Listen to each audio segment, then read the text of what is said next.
Sabe aquela sensação estranha, aquele arrepio que dá quando a gente olha para uma fotografia muito antiga? Mesmo sem ter nada de assustador ali, de cara, fica um clima esquisito, né? Pois é, hoje a gente vai entender de onde vem exatamente esse mistério todo. A pergunta que não quer calar é essa: por que as fotos antigas parecem tão assustadoras? E o interessante é que muita gente sente a mesma coisa. Isso com certeza não é só uma coincidência.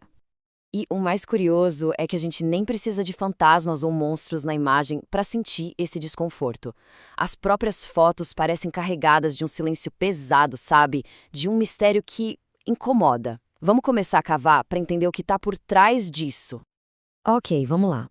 A primeira parte da explicação é uma mistura de duas coisas: a tecnologia da época, que era bem limitada, e os costumes sociais, que eram completamente diferentes dos de hoje.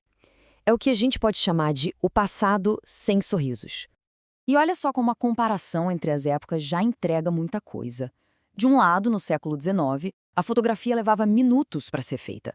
Isso exigia que as pessoas ficassem paradas, em poses super rígidas, com expressões formais. Do outro lado, hoje em dia, a foto é instantânea. A gente pega momentos naturais, sorrisos espontâneos. A diferença é brutal e já explica bastante coisa.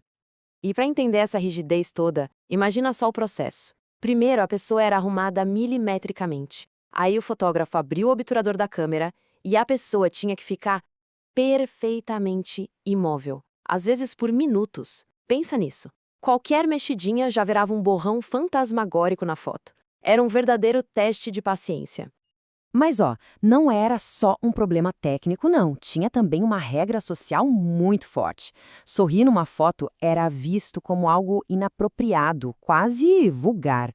Uma fotografia era um evento sério, um retrato formal que ia ficar para a posteridade, não era uma selfie para o Instagram. Tenta segurar um sorriso igualzinho por 2 minutos. É simplesmente impossível, né? Então, a tecnologia e os costumes explicam a seriedade, as caras fechadas. Mas a principal razão para aquela estranheza toda, bom, essa é a parte mais perturbadora da nossa história. Agora a gente entra na segunda parte da investigação, a tradição póstuma.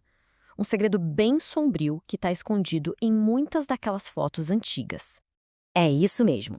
Estamos falando da fotografia pós-morte. Era uma prática bem comum na época, de fotografar uma pessoa logo depois que ela falecia.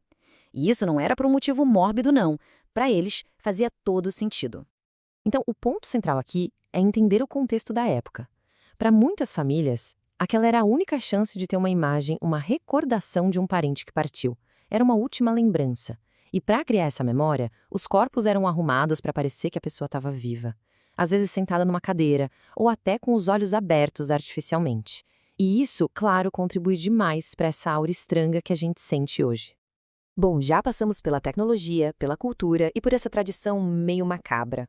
Agora, vamos para a peça final do nosso quebra-cabeça, uma peça que está dentro da nossa própria cabeça, como o nosso cérebro interpreta essas imagens e acaba criando o medo.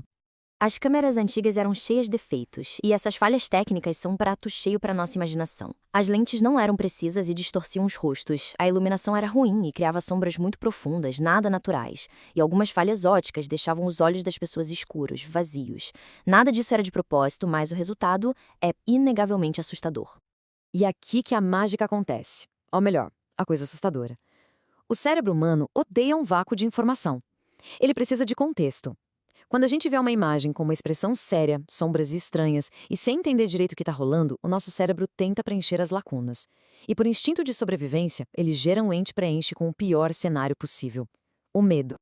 Então, para a gente amarrar tudo, aquele arrepio não vem de fantasmas, vem da tecnologia da época, com a longa exposição e as lentes cheias de defeitos.